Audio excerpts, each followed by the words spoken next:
કરવું એના માટે કયા પ્રયાસો કરવા એ આપણા સમાજમાં તો આંગળી પકડવી જ પડશે. મોઢું બી ખોલીને કોળિયો આપણે જ નાખવો પડશે તો જ થશે.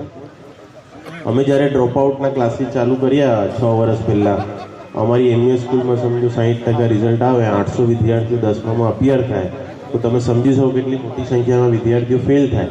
જે ફેલ થાય બધા ડ્રોપઆઉટ થઈ જાય. એ પછી કોઈ રિક્ષાના ડ્રાઈવર બની જાય, કોઈ બીજા મજૂરી કામમાં જતા રહે. તો અમે નક્કી કર્યું કે બધાને આપણે પકડીને એક્ઝામ અપાવીશું. અમે પેલા જાહેરાત આપી કે ભાઈ તમે આવો, ફ્રીમાં ક્લાસીસ ચલાવીશું, ફ્રી એક્ઝામ ફી બી અમે ભરીશું, ચોપડી બી અમે આપીશું, બધું અમે કરીશું. તો બી વિદ્યાર્થીઓ આવતા નહોતા. અમે અમારા ટીમના સભ્યો જે એ લોકો એમના ઘરે જાય, સ્ટેમ્પ પેડ બી લાગે, ફેવિકોલ બી લાગે, ઘરે જ એનો અંગૂઠો લે, ઘરે જ એની સાઇન લે, બધું ઘેર બેઠા અમે કર્યું. તો અમે પહેલા વર્ષે 150 વિદ્યાર્થીને એનરોલ કરી શક્યા. પાસ થયા એમાં 30, પણ એ એક સારી શરૂઆત થઈ. પછીના વર્ષે 60 થયા, અને પછીના વર્ષે એનાથી વધારે થયા. કહેવાનું તાત્પર્ય આ છે કે જે સમાજ ક્ષેત્રે જે સંગઠનો છે, આપણામાં મેમણ સમાજ છે, વોરા પટેલ સમાજ છે, આ પ્રકારે ગરાસિયા સમાજ છે, એ પ્રકારે બીજા બધા સમાજ બી કાર્યરત છે. તો એનો આપણે કંઈક ને કંઈ નજર રાખીને કે ભાઈ સમાજમાં કેટલા બાળકો છે, કેટલા સ્કૂલમાં ભણે છે, કેટલા કોલેજમાં ભણે છે, કેટલા લોકોને આપણે કઈ જગ્યા આને માર્ગદર્શન આપી શકીએ.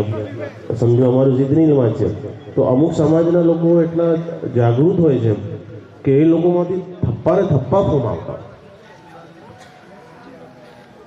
વોરા પટેલ સમાજની વાત કરું તો એ લોકોની ઓફિસીસ છે, એ લોકો તો આ જેવું એડવર્ટાઇઝ બહાર પડે તરત જ આખી સ્કૂલોના ફોર્મ આવે, આખા કોલેજ, એ લોકોના ક્ષેત્રોના ફોર્મ આવે. એટલે એ પ્રકારે આપણે થોડું જાગૃત થઈને દરેકે દરેક ક્ષેત્રે આપણા સમાજનો કોઈ વિદ્યાર્થી શિક્ષણથી વંચિત ન રહી જાય. એ ખાલી વાતોથી નહીં થાય, પણ આપણે એના પછી બી ફોલોઅપ કરવું પડશે, એના પછી બી યોજનાઓ બનાવવી પડશે, એના પછી સર્વેનું કામ કરવું પડશે. અને જે કંઈ આ પ્રકારના જે ચાલે છે ક્લાસીસ, એમાં આપણે જોડાવવું પડશે. અમારા અત્યારે આ પીએસઆઈ અને કોન્સ્ટેબલની બી ભરતી આવી રહી છે. લાઠિયા સાહેબને ખબર છે, 850 પીએસઆઈ અને 10,500 કોન્સ્ટેબલ. એના ક્લાસીસ અમારે એમઈએસમાં ચાલે છે. 50 વિદ્યાર્થીઓ છે અમારી જોડે, જે લોકોએ ફોર્મ ભરેલું છે અને સરસ દોડે છે અને થિયરી માટે એ લોકો તૈયારી કરે છે. હવે પ્રેક્ટિકલ આ લોકોનું આવવાનું છે.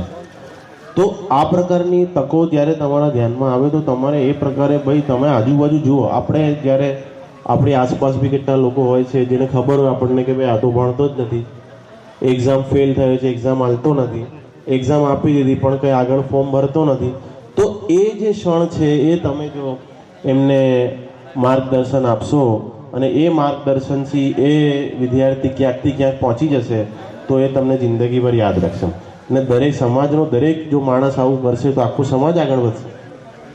અમે આ જીતનીલમાંનો કાર્યક્રમ કર્યો, એમાં મને પીએચડીની એક વિદ્યાર્થી મળી, જેને અમારા બંદૂકવાલા સાહેબ જે પહેલાં એના પ્રેસિડેન્ટ હતા, એ વિદ્યાર્થીને સાહેબે એક વખત એને મળી. તો એણે કીધું, સાહેબ તે શું કરે છે દીકરી? તો એણે કીધું મેં બીએસસી કરું છું.